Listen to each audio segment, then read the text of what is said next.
کیا آپ سورج کو نہیں دیکھتے کہ جب سورج طلوع ہوتا ہے تو وہ دائیں کروٹ بدل جاتا ہے، دائیں جانب جھک جاتا ہے، اور جب غروب ہوتا ہے تو بائیں کروٹ بائیں جانب جھک جاتا ہے۔ اور اللہ پاک نے آگے ارشاد فرمایا ذالک من آیات اللہ، اور یہ اللہ رب العزت کی نشانیوں میں سے ایک نشانی ہے۔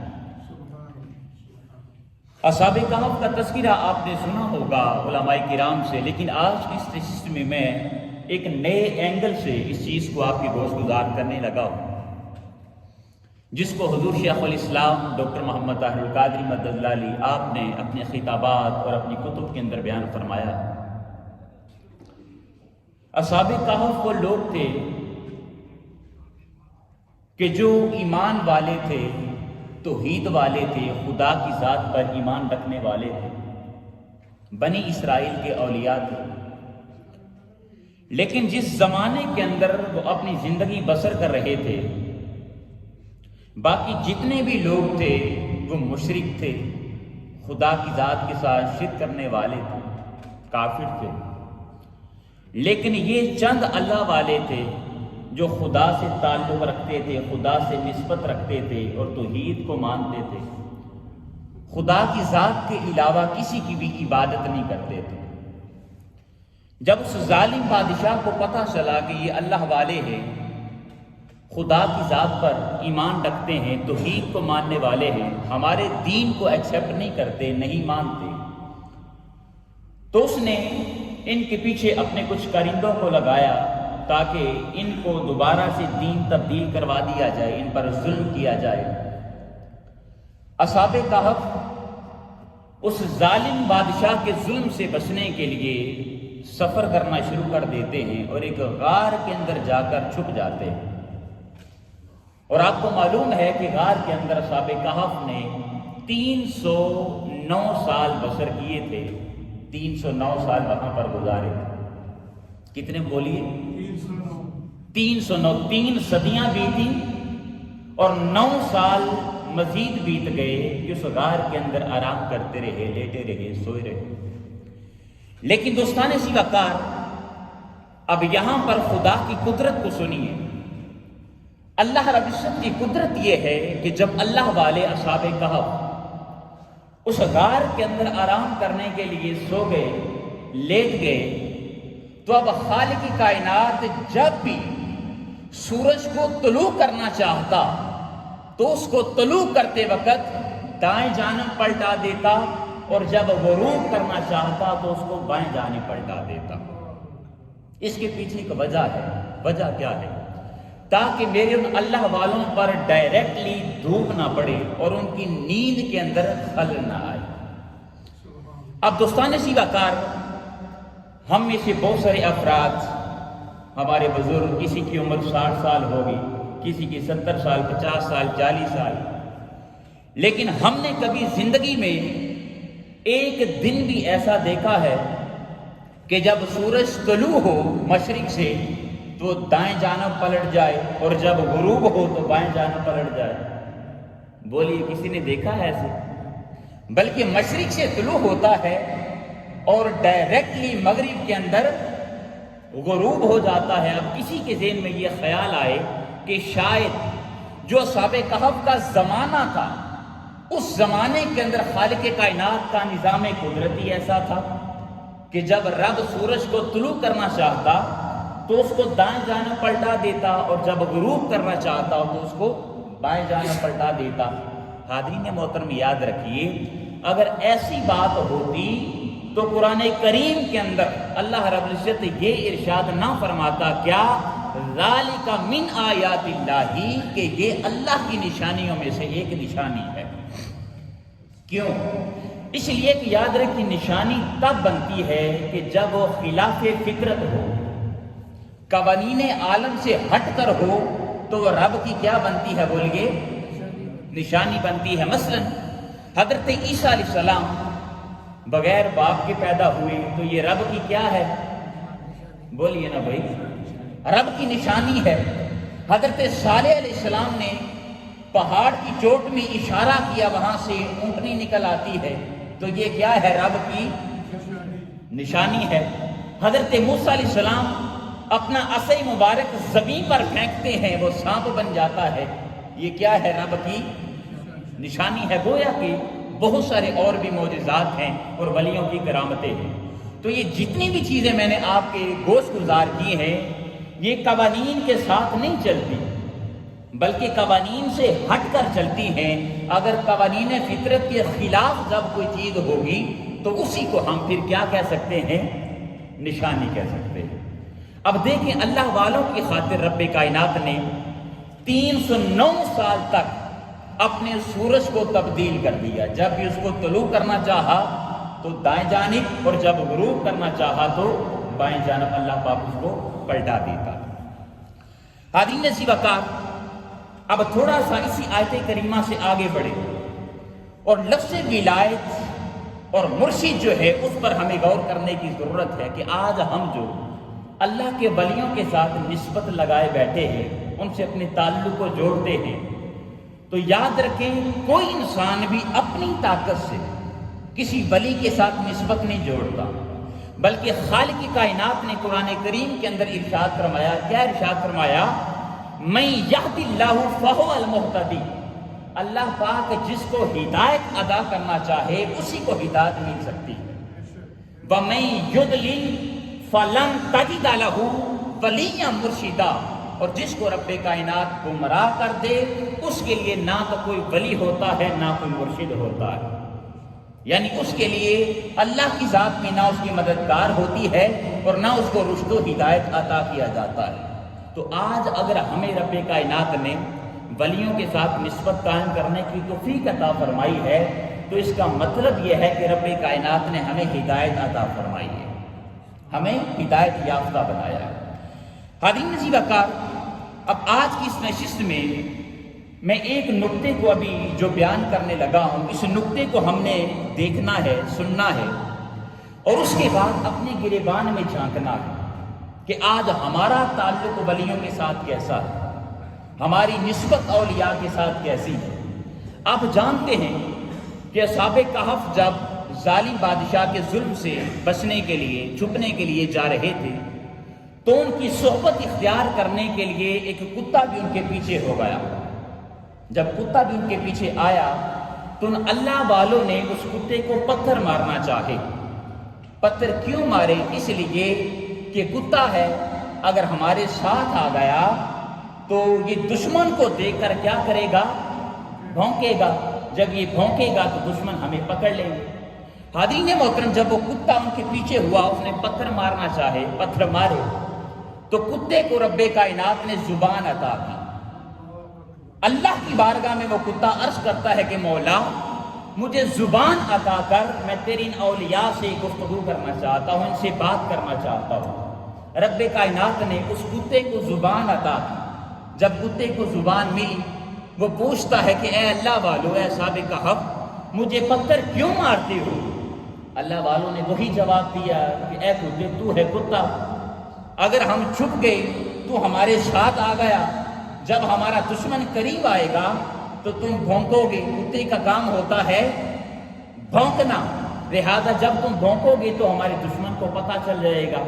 اب یہاں پر اس کتے کے الفاظ کو سنیے گا، کتے کے الفاظ کون سے ہیں، اور اس بات کو امام قرطبی نے تفسیر الجامع لاحکام القرآن کے اندر، اور اسی طرح بہت سارے اور بھی مفسرین نے اس کو بیان فرمایا۔ امام فخر الدین رازی نے تفسیر کبیر کے اندر بیان کیا ہے، اور کتے کی جو حیت ہے، اس کی جو حالت ہے، اس کو حضرت کعب بن احبار رضی اللہ تعالیٰ عنہ آپ نے بیان بھی کیا ہے، کتے کی حالت کو کہ کتا اللہ والوں سے کلام کیسے کر رہا ہے۔ حضرت کعب بن احبار رضی اللہ تعالیٰ عنہ آپ بیان کرتے ہیں فقام الکلب علی رجلیہ، وہ کتا اپنی ٹانگوں پر کھڑا ہو جاتا ہے، ورفع یدیہ الی السماء کہیئۃ الداعی منطق، اور وہ کتا اپنے ہاتھوں کو آسمان کی طرف بلند کر لیتا ہے۔ اب یہاں پر الفاظ سنیے، حضرت کعب بن احبار رضی اللہ عنہ آپ نے جو بیان کیا ہے، آپ فرماتے ہیں فقام الکلب علی رجلیہ، ورفع یدیہ الی السماء کہیئۃ الداعی المنطق، وہ کتا اپنی ٹانگوں پر کھڑا ہوا اور اپنے ہاتھوں کو آسمان کی طرف بلند کیا، جس طرح کوئی دعا کرنے والا اپنے ہاتھوں کو بلند کرتا ہے، یا اسی طرح کوئی مقرر، کوئی خطیب اپنے ہاتھوں کو بلند کرتا ہے، اسی طرح وہ کتا بھی ٹانگوں پر کھڑا ہو کر اپنے ہاتھوں کو بلند کرتا ہے۔ اور آگے کلمات کیا ہے، کہتا کیا ہے اللہ والوں سے، کہتا ہے کہ انی احب احب اللہ تعالی، اے اللہ والو، اے صاحب کہف، مجھے پتھر نہ مارو، اس لیے کہ جو اللہ کی ذات کے ساتھ اپنی نسبت کو قائم کر لیتے ہیں، اپنے تعلق کو قائم کر لیتے ہیں اور خدا کی ذات کے ساتھ محبت کرنا شروع کر دیتے ہیں، میں اللہ والوں کے ساتھ محبت کرنا شروع کر دیتا ہوں۔ وہ کتے کے الفاظ کیا ہے کہ میں ان اللہ والوں سے محبت کرنا شروع کر دیتا ہوں، کہ جو لوگ اللہ رب العزت کی ذات سے محبت کرنا شروع کر دیتے ہیں۔ حاضرین عزیز وقار، اب یہاں پر ایک بات زیر غور ہے، اور وہ یہ کہ 3 صدیاں بیت گئی اور 9 سال مزید بھی بیت گئی، لیکن 309 سالوں کے بعد جب وہ اصحاب کہف جاگتے ہیں، اٹھتے ہیں، تو ایک دوسرے سے سوال کرتے ہیں، قال قائل منہم کم لبثتم، تم یہاں پر کتنا عرصہ آرام کرتے رہے؟ تو جواب کیا دیتے ہیں، قالوا لبثنا یوما او بعد یوم، کہ ہم یہاں پر ایک دن یا دن کا، بولیے نا، کچھ حصہ آرام کرتے رہے۔ اب یہاں پر ایک بات بڑی سننے والی ہے، وہ یہ ہے کہ دیکھیں 3 صدیاں بیتی، 9 سال مزید بیتے، لیکن وہ جواب کیا دے رہے ہیں 3 صدیوں کے بعد بھی، کہ ہم نے یہاں پر ایک دن یا دن کا کچھ حصہ آرام کیا ہے۔ اس کے پیچھے اگر ہم غور کریں تو پتہ چلتا ہے کہ ریزن کیا ہے۔ اب دیکھیں، ہم اگر ایک دن آرام کریں، رات کو سوئیں نیا لباس پہن کر، اور صبح جب جاگتے ہیں تو لباس کی وہی حالت ہوتی ہے جو رات کو ہوتی ہے؟ بولیے نا، کیا ہوتا ہے؟ اگر مٹی نہ بھی لگے، میلے کپڑے نہ بھی ہوں، تو پھر بھی کیا ہوں گے؟ اس پر سلوٹیں پڑ جائیں گی جی۔ لیکن 2 دن کے بعد، 3 دن کے بعد اگر انسان لباس تبدیل نہ کرے تو اس میں سے بدبو آنا شروع ہو جاتی ہے، لباس گندا ہو جاتا ہے جی۔ اور دوسری بات یہ ہے کہ انسان اگر اپنے داڑھی ہے، اپنے سر کے بال ہیں، ان کو ہفتے کے بعد، 15 دنوں کے بعد اس کی سیٹنگ نہ کروائے تو کیا ہوتا ہے؟ بال بڑھتے جاتے ہیں۔ اور انسان کی ایک حد ہوتی ہے عمر کی، اس حد کے بعد انسان کے بال جو ویسے پہلے سیاہ ہوتے ہیں، کالے ہوتے ہیں، اس کے بعد وہ آہستہ آہستہ کیا ہونا شروع ہو جاتے ہیں؟ سفید ہونا شروع ہو جاتے ہیں۔ حاضرین عزیز وقار، 3 صدیاں بیتی، 9 سال مزید بیت گئے، لیکن 309 سالوں کے بعد جب جاگتے ہیں تو جواب کیا دیتے ہیں کہ ہم یہاں پر ایک دن یا دن کا کچھ حصہ آرام کرتے رہے۔ انہوں نے جواب یہ کیوں دیا؟ اس لیے کہ جب وہ جاگتے ہیں، جاگ کر اپنے کپڑوں کو دیکھتے ہیں، اپنے جسم کو دیکھتے ہیں، ان کے کپڑے بھی سلامت ہیں اور ان کا جسم بھی بالکل صحیح اور سلامت ہے۔ اور یہ بات فقط یہاں پر رکی نہیں ہے، بلکہ ان کی صحبت اختیار کرنے والا، ان کی سنگت اختیار کرنے والا وہ کتا جو 309 سال کے ساتھ ان ولیوں کے ساتھ جڑا رہا، ان کی سنگت میں بیٹھا رہا، ان کی صحبت میں بیٹھا رہا، خالق کائنات نے اس کتے کو بالکل صحیح اور سلامت رکھا، کتا بھی بالکل صحیح اور سلامت رہا۔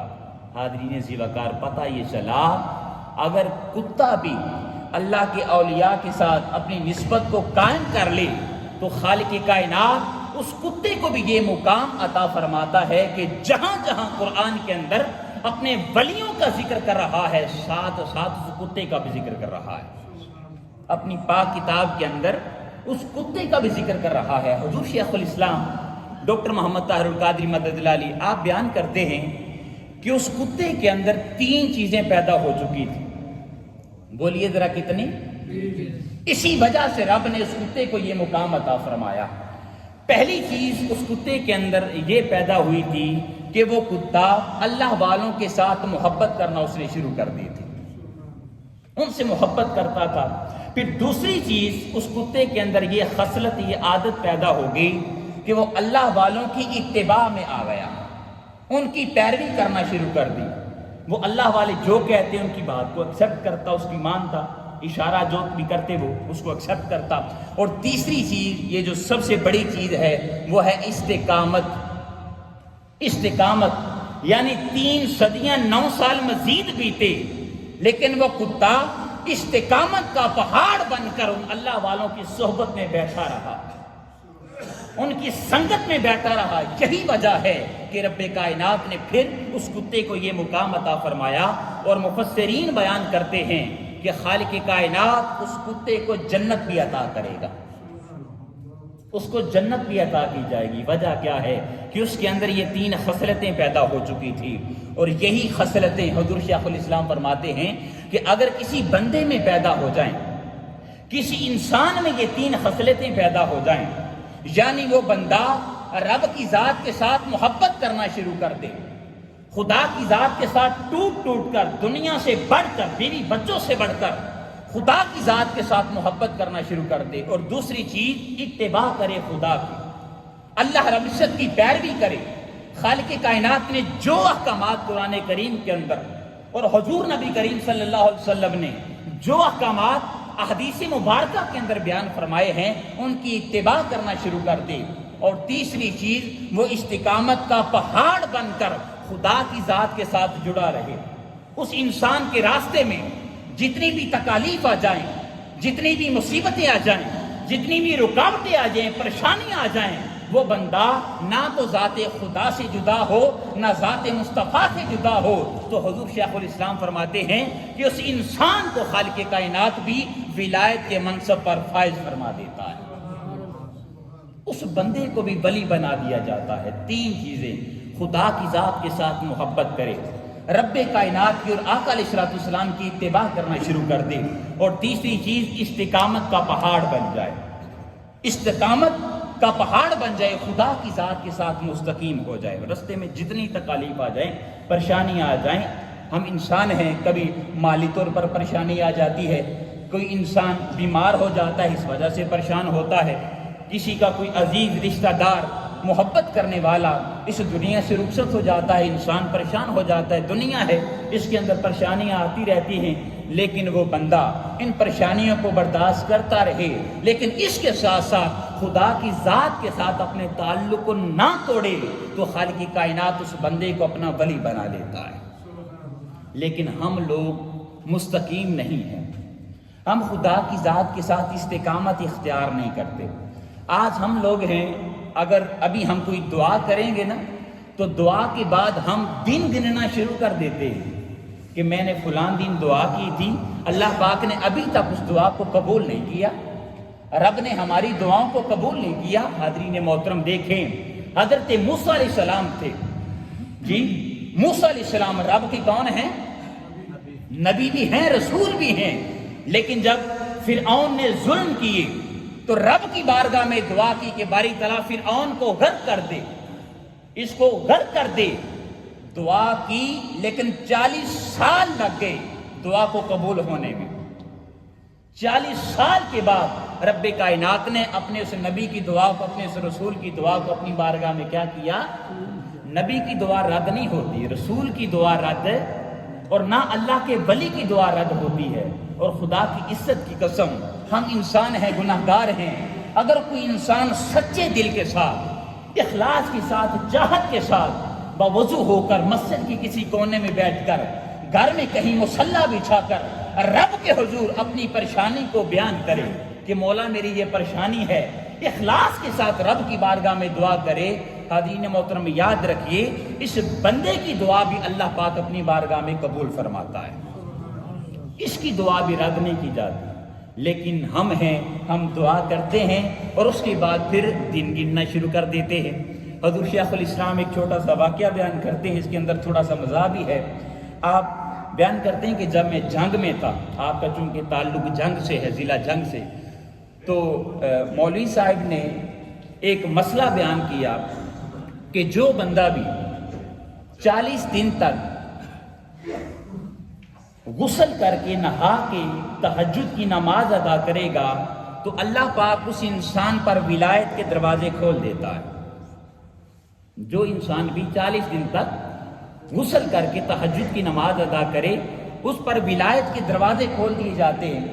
تو حضور شیخ الاسلام فرماتے ہیں کہ ہمارے محلے میں ایک چودھری حشمت اللہ نام کے ایک شخص تھے، سردیاں تھیں اعجاز صاحب، تو سردیوں کی آپ جانتے ہیں کہ سخت راتیں ہوتی ہیں، انہوں نے ٹھنڈے پانی سے غسل کرنا شروع کیا اور تہجد کی نماز پڑھنا شروع کر دی۔ جب 40 دن ہوئے تو انہوں نے آ کر مولوی صاحب کا گریبان پکڑ لیا، ان کی قمیض پکڑ لی کہ آپ لوگوں کو غلط مسئلے بتاتے ہیں جی، میں نے 40 دن تک ٹھنڈے پانی سے غسل کر کے میں نے تہجد کی نماز ادا کی ہے، آپ تو دروازوں کی بات کر رہے تھے، مجھ پر تو ایک دروازہ بھی نہیں اوپن ہوا، ایک دروازہ بھی نہیں کھلا۔ تو حاضرین محترم، ہمارا آج شمار انہی لوگوں میں ہو رہا ہے کہ ہم پھر دن گنتے ہیں۔ یاد رکھیں، ہم ہیں بندے، ہم ہیں انسان جی، ہمارے پاس کل اختیارات نہیں ہیں، کچھ اختیارات اللہ پاک نے انسان کو عطا کیے ہیں، لیکن مکمل اختیارات کا مالک کون ہے؟ تو ہم انسان ہیں، انسان کا کام ہوتا ہے مانگنا جی، غلام کیا کرتا ہے؟ مانگتا ہے، اب یہ مالک کی مرضی ہے کہ وہ عطا کر دے یا رد کر دے۔ تو حاضرین محترم، ہمیں بھی چاہیے کہ ہم بھی رب کی بارگاہ میں جڑے رہیں، اس کی ذات کے ساتھ تعلق و نسبت کو قائم رکھیں اور دعا کریں رب کی بارگاہ میں، لیکن اس کے بعد پھر اس ذہن سے اس خیال کو محو کر دیں کہ میں نے دعا کی ہے تو اللہ پاک میری دعا کو ابھی ہی کو قبول فرمائے۔ یاد رکھیں، ایسے نہیں ہوتا۔ آقا علیہ السلام نے ارشاد فرمایا کہ کچھ لوگوں کی دعائیں اللہ رب العزت فوراً قبول کر لیتا ہے، کچھ کی دعائیں فوراً قبول نہیں کی جاتی، کچھ عرصے کے بعد قبول کی جاتی۔ کچھ لوگ اللہ کی بارگاہ میں کچھ مانگتے ہیں لیکن رب کی ذات کچھ اور عطا کر دیتی ہے، اور کچھ بندے ایسے ہوتے ہیں اس دنیا کے اندر کہ جن کی دعاؤں کو اللہ پاک اس دنیا کے اندر قبول نہیں فرماتا، بلکہ آخرت کے اندر ان لوگوں کو اپنی دعاؤں کو اجر اور ثواب عطا کیا جائے گا۔ جب قیامت کا دن ہوگا، معاشر کا دن ہوگا، تو اس کے پلڑے کے اندر پہاڑ جتنی نیکیاں لکھ دی جائیں گی، تو وہ شخص کہے گا باری تعالیٰ یہ نیکیاں کہاں سے آئیں؟